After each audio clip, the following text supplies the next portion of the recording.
They say addiction begins with a single taste, a moment when your world tilts and nothing is ever the same again. For me, it wasn't a substance that rewrote my neural pathways. It was her. Dr. Elena Vasquez, with her storm gray eyes and the way she held silence, like something sacred between her fingers. I'm writing this now, months later, in a coffee shop that smells nothing like her office. No bergamot tea, no leather-bound books, no faint trace of her perfume that I could never quite identify but would recognize in a crowded room. The barista just called my name, and for a split second, my heart forgot how to beat properly. It wasn't her voice, of course. It never is. But let me start at the beginning, before I knew that loving someone could feel like drowning in the most beautiful way possible. I had always been good at being alone.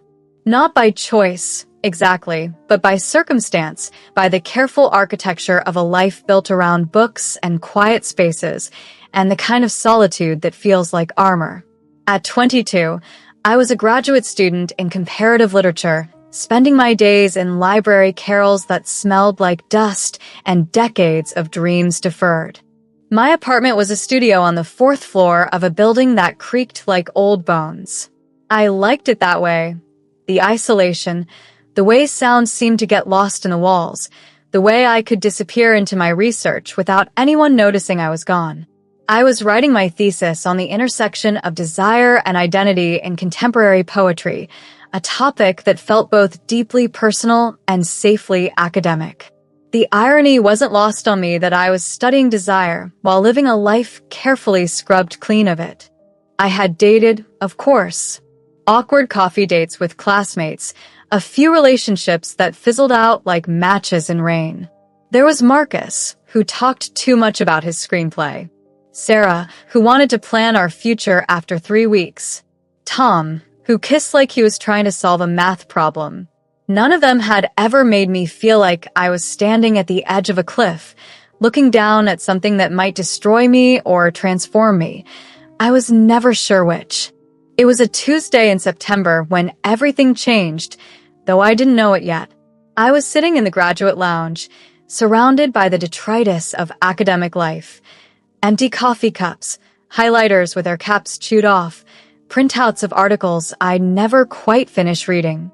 The bulletin board was covered in the usual announcements: conference calls, teaching assistant positions, apartment sublets. But there, in the corner, was something new. A small, cream-colored notice with elegant typography. Dr. Elena Vasquez will be joining the faculty as a visiting professor this semester. She will be teaching one graduate seminar, The Poetics of Intimacy, Desire and Language in Contemporary Literature. Limited enrollment. Applications due Friday. I stared at the notice until the words began to blur. The Poetics of Intimacy. It was as if someone had reached into my chest and pulled out my thesis topic, polished it, and presented it back to me in more beautiful language. I had never heard of Dr. Elena Vasquez, but I found myself writing her name in the margins of my notebook, testing the syllables on my tongue. Elena. Like music I'd forgotten I knew. I spent 3 days crafting my application. Not because it was particularly complicated, just a writing sample and a statement of interest, but because I found myself paralyzed by the need to get it right. I rewrote the statement 7 times, each draft more honest than the last, until I was afraid I'd revealed too much about the lonely graduate student who spent her evenings reading love poems to an empty room. In the end, I submitted something that felt like exposure, 1,000 words about how desire in literature had always seemed more real to me than desire in life, how I was drawn to the spaces between words where longing lived, how I believed that intimacy was a language that could be learned. I hit send at 11:47 p.m. on Thursday night, then immediately regretted every word choice, every comma, every vulnerable admission that I was studying desire because I was hungry for it. The call came on a Sunday morning. I was in bed, half awake, when my phone rang with a number I didn't recognize. Is this Sophia Reyes? The voice was warm, with just a hint of an accent I couldn't place. Yes, this is Sophia. This is Dr. Vasquez. I wanted to personally inform you that you've been accepted into my seminar." I sat up so quickly I got dizzy. Oh, thank you. I thank you. I was particularly moved by your application statement. Your perspective on desire as a form of literacy. It's exactly the kind of fresh thinking I hope to encounter this semester. There was something about her voice that made me want to keep her on the phone, to ask her about her work, her thoughts on the intersection of vulnerability and art, whether she too felt like she was always looking for something she couldn't quite name. Instead, I said, "I'm looking forward to the class." As am I. I have a feeling this semester will be illuminating. After she hung up, I lay in bed for an hour, replaying the conversation, the way she'd said my name, the pause before illuminating that felt weighted with meaning. The seminar room was on the third floor of the Humanities building, a space I'd walked past hundreds of times, but never entered. It was smaller than I'd expected, with tall windows that let in the kind of afternoon light that made everything look like a painting. I arrived early, claiming a seat in the middle, not so close as to seem eager, not so far as to seem disinterested. The other students filtered in gradually. James, who was working on modernist poetry. Sophie, whose thesis was on feminist theory. David, quiet and intense, whose work I'd always admired from afar. At exactly 2 p.m., she walked in. Dr. Elena Vasquez was not what I had expected, though I realized I hadn't really known what to expect. She was tall, with dark hair pulled back in a way that suggested both professionalism and a certain casualness about beauty. She wore a charcoal blazer over a cream blouse, and when she moved, there was something almost musical about it. But it was her eyes that undid me. Storm gray, I would later write in my journal, though that doesn't capture the way they seem to see everything, to hold secrets and questions in equal measure. "Good afternoon," she said, and her voice was exactly as I remembered from the phone call. Warm, authoritative, with that subtle accent that I would later learn was Spanish, filtered through years of living in different countries. "Before we begin, I want to say something about intimacy." She perched on the edge of the desk, and I noticed she wore no wedding ring. Intimacy in literature is not simply about romance or desire, though those are certainly part of it. Intimacy is about the courage to be vulnerable, to reveal the tender parts of ourselves through language. It's about the space between what we say and what we mean, between what we show and what we hide. She looked around the room, and when her eyes met mine, I felt something shift in my chest, a recognition that I couldn't name. This semester, we will be reading work that takes risks. Authors who have chosen to write about desire not as a simple emotion, but as a complex force that shapes identity, that creates and destroys, that connects us to our most essential selves. I ask that you approach these texts and our discussions with the same courage these authors have shown. The first few weeks passed in a blur of reading and note-taking and trying not to stare at Dr. Vasquez during class. We read Adrienne Rich and Audre Lorde, Jeanette Winterson and Maggie Nelson. Each week, the texts became more personally challenging, more willing to explore the complicated terrain of desire and identity. I found myself writing longer responses than required, staying up late to craft analyses that I hoped would impress her. When she handed back my first paper, on Rich's 21 Love Poems, there was a note in the margin that made my heart race. Insightful. I'd love to discuss this further during office hours. Office hours. The phrase took on an almost mystical quality. I showed up the following Tuesday at 3 p.m., my palms sweating, my carefully prepared questions suddenly seeming inadequate. Her office was on the second floor, tucked away at the end of a quiet corridor. The door was ajar, and I could hear classical music playing softly inside. "Sophia?" Her voice called out before I could knock. I pushed the door open and stepped into a space that felt like stepping into her mind. Books everywhere, not just on shelves but stacked on every surface. A tea service on a small table by the window. Plants that looked well cared for, their leaves catching the afternoon light. She was sitting behind her desk, but She gestured to the chairs by the window. "Please sit. Would you like some tea? That would be nice." She poured 2 cups from a pot that smelled like bergamot and something else I couldn't identify. When she handed me the cup, our fingers brushed, and I felt that touch everywhere.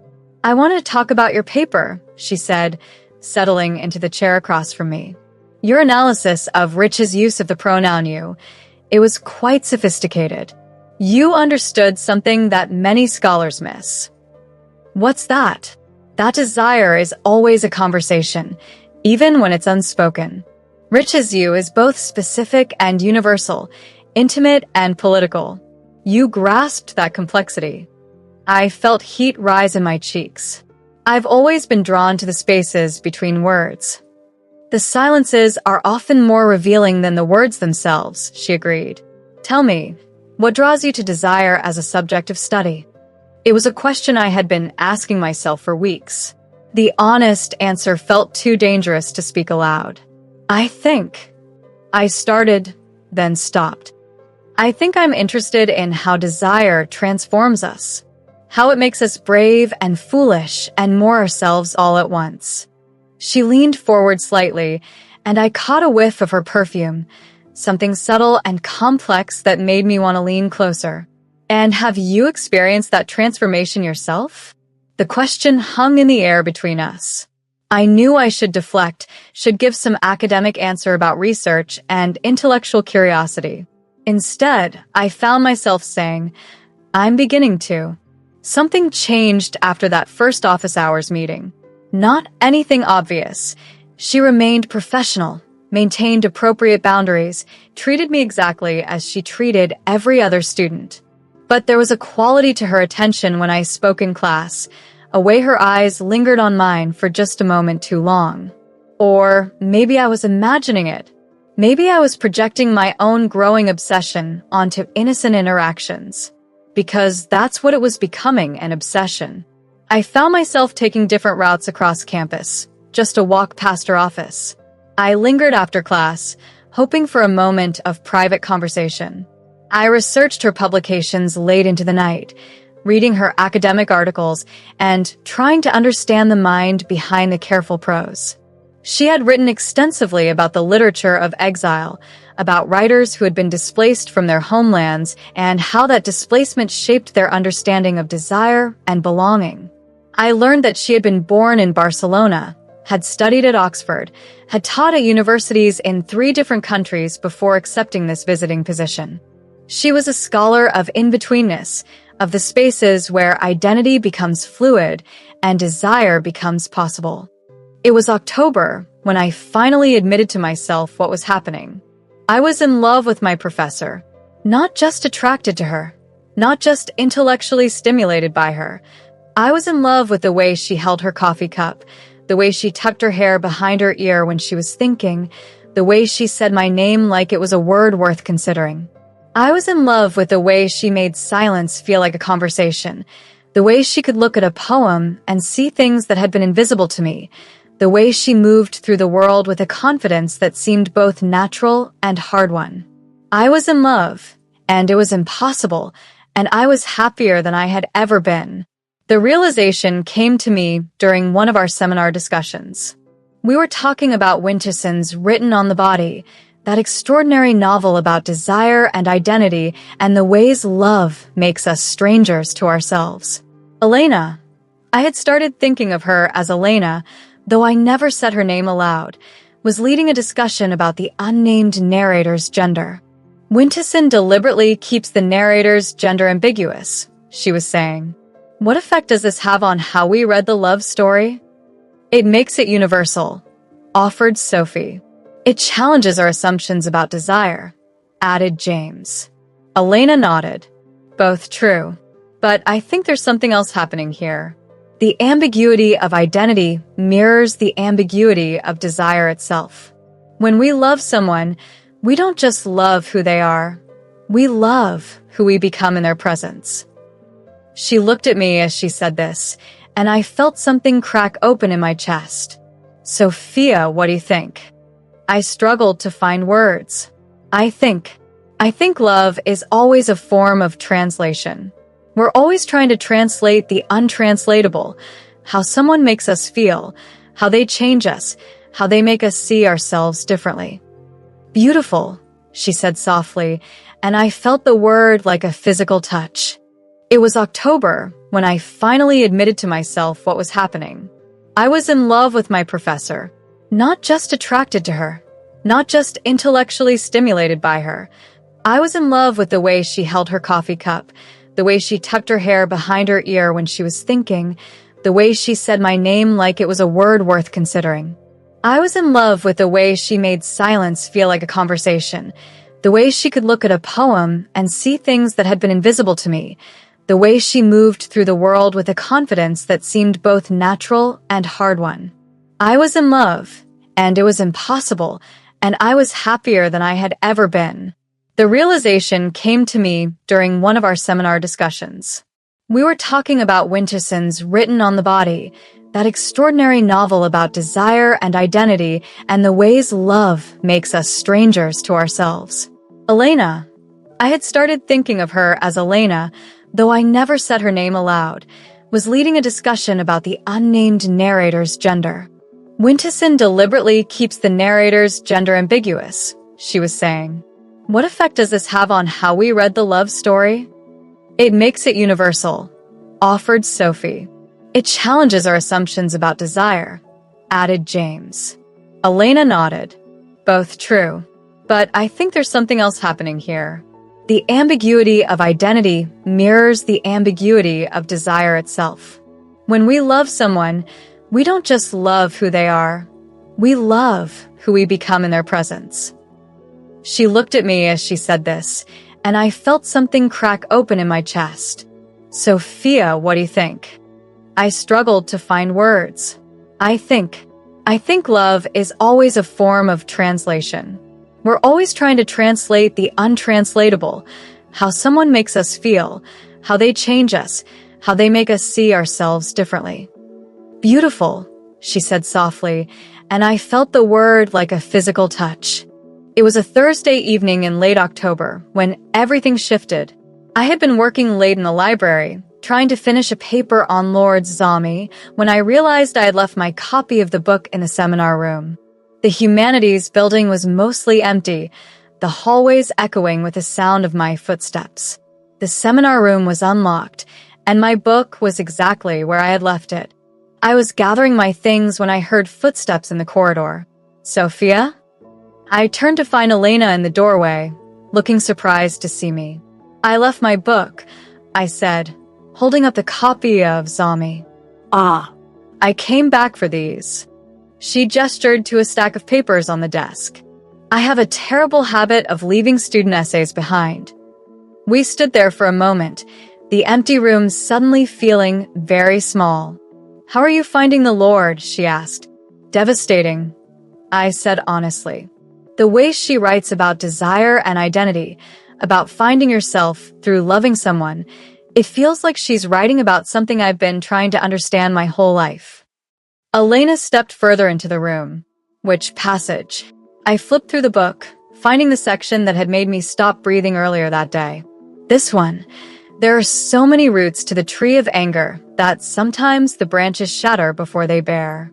One of my favorites, Elena said softly. Lord understood that desire isn't just about wanting someone. It's about wanting to become ourselves fully. Is that what you think love is? Becoming ourselves. She was quiet for a long moment, and I wondered if I had asked too personal a question. Then she said, I think love is recognition. We recognize something in another person that we didn't know we were looking for. The words hung between us, heavy with meaning. Elena, I said, and realized it was the first time I had spoken her name aloud. She looked at me, and I saw something shift in her expression. We should go, she said quietly. It's getting late. But neither of us moved. We walked out of the building together, neither of us speaking. The campus at night was a different world, quieter, more intimate, full of shadows and possibility.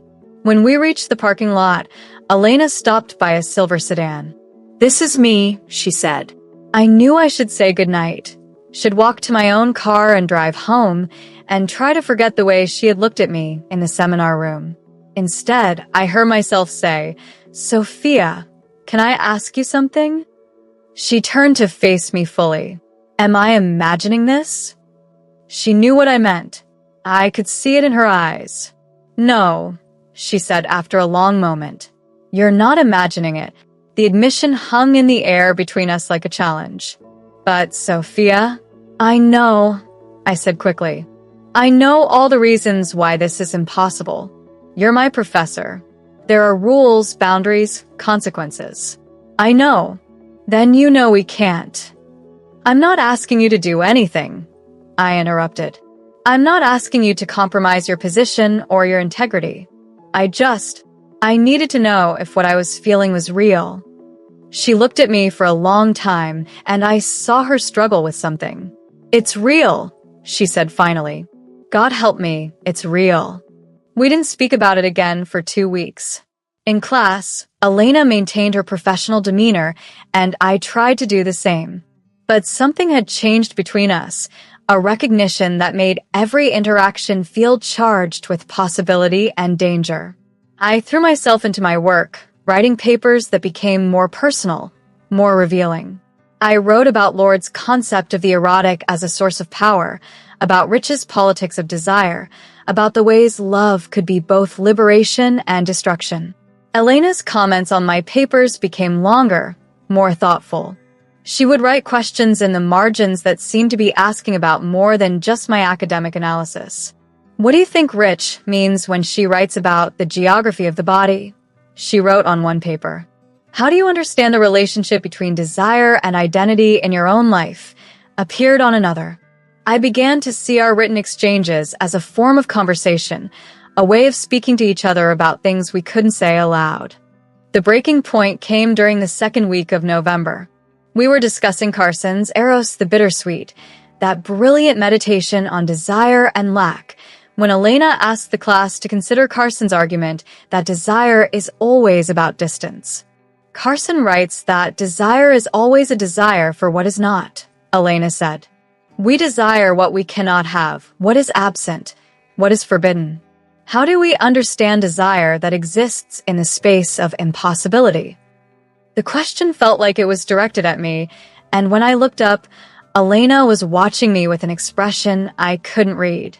I think, I said carefully, that desire doesn't disappear just because it's impossible. Sometimes the impossibility is part of what makes it so powerful. Elaborate, Elena said. Carson talks about the bittersweet quality of desire, how it contains both pleasure and pain. Maybe impossible desire is the most honest kind, because it acknowledges that love is always about longing for something we can't fully possess. And do you think that kind of desire is sustainable? I met her eyes. I think some things are worth wanting even if we can never have them. After class, Elena asked me to stay behind. When the other students had filed out, she closed the door and turned to face me. Sophia, we need to talk. About what? You know what. I did know. I had been waiting for this conversation for weeks. I can't stop thinking about you, she said, and the words came out like a confession. I know I shouldn't be telling you this. I know it's inappropriate and unprofessional and potentially devastating for both of us. But I can't pretend anymore that this is just an academic relationship. My heart was beating so hard I was sure she could hear it. What are you saying? I'm saying that I've fallen in love with you, and I don't know what to do about it. I love you too, I said, and the words felt like stepping off a cliff. Elena closed her eyes, as if hearing the words caused her physical pain. This is impossible, Sophia. You understand that, don't you? I could lose my job. You could lose your degree. We could both be ruined. I know. Then what do we do? I had been thinking about this question for weeks, lying awake at night imagining this exact conversation. We wait, I said. The semester ends in 6 weeks. After that, I'm not your student anymore. I'm only here for 1 semester. I go back to Barcelona in January. The words crashed over me with sudden force. You're leaving? The position was always temporary. I thought you knew. I hadn't known. Somehow, in all my fantasizing about our impossible future, I had never considered that she might leave entirely. Then what are we doing? I asked. Elena moved closer to me, close enough that I could smell her perfume, could see the flecks of gold in her gray eyes. I don't know, she said, but I know I can't pretend anymore that I don't feel this. She reached out and touched my face, her fingers tracing the line of my cheek. Sophia, she said, and my name in her voice sounded like reverence. The next 6 weeks were a study in controlled desire. Elena and I maintained our professional relationship in public, but something had shifted between us. Our conversations in class became more intense, more personal. Our written exchanges grew longer, more intimate. I began staying after class to help her organize papers, to discuss readings, to find excuses to be in the same room. We never touched, never spoke directly about our feelings, but the tension between us was palpable. 2 weeks before the end of the semester, Elena asked me to help her pack up her office. I don't have much, she said, but I could use the help. We worked in silence, wrapping books in newspaper, packing papers into boxes. The office slowly emptied, becoming just another generic academic space. Watching her dismantle the environment that had become so important to me felt like watching her erase herself from my life. Sophia, she said as we were finishing, I want you to know that this semester has been the most intellectually stimulating of my career. Your insights, your passion for literature, you've reminded me why I fell in love with teaching in the first place. Is that all it's been? Intellectually stimulating. She looked at me for a long moment. You know it's not. Our final seminar was on December 10th. Elena had asked each of us to present on a piece of literature that had changed our understanding of desire. I had chosen a poem by Adrienne Rich, Transcendental Etude, with its famous lines about the thing between us that can't be touched, can't be eaten, can't be spoken. When it was my turn to present, I found myself speaking directly to Elena, though I tried to make it look like I was addressing the class. Rich writes about the space between people, the territory that exists in relationship but belongs to neither person. I said. She calls it the thing between us and suggests that it's in this space that transformation happens. We don't just love another person, we love the possibility that exists between us. Elena was watching me intently, and I saw her understand what I was really saying. Sometimes, I continued, that space between people is all we can have. Sometimes the possibility is more real than the reality could ever be. After class, the other students lingered, exchanging contact information and making plans for winter break. Elena was putting papers into her bag when I approached her desk. That was a beautiful presentation, she said quietly. Thank you. Sophia, she stopped, glanced around at the other students. I hope you have a good winter break. You too. We looked at each other, and I saw everything we couldn't say reflected in her eyes. Elena left for Barcelona on December 20th. I knew because I had seen the email she sent to the department, thanking everyone for their hospitality and promising to stay in touch. She didn't say goodbye to me personally, and I understood why. What was there to say?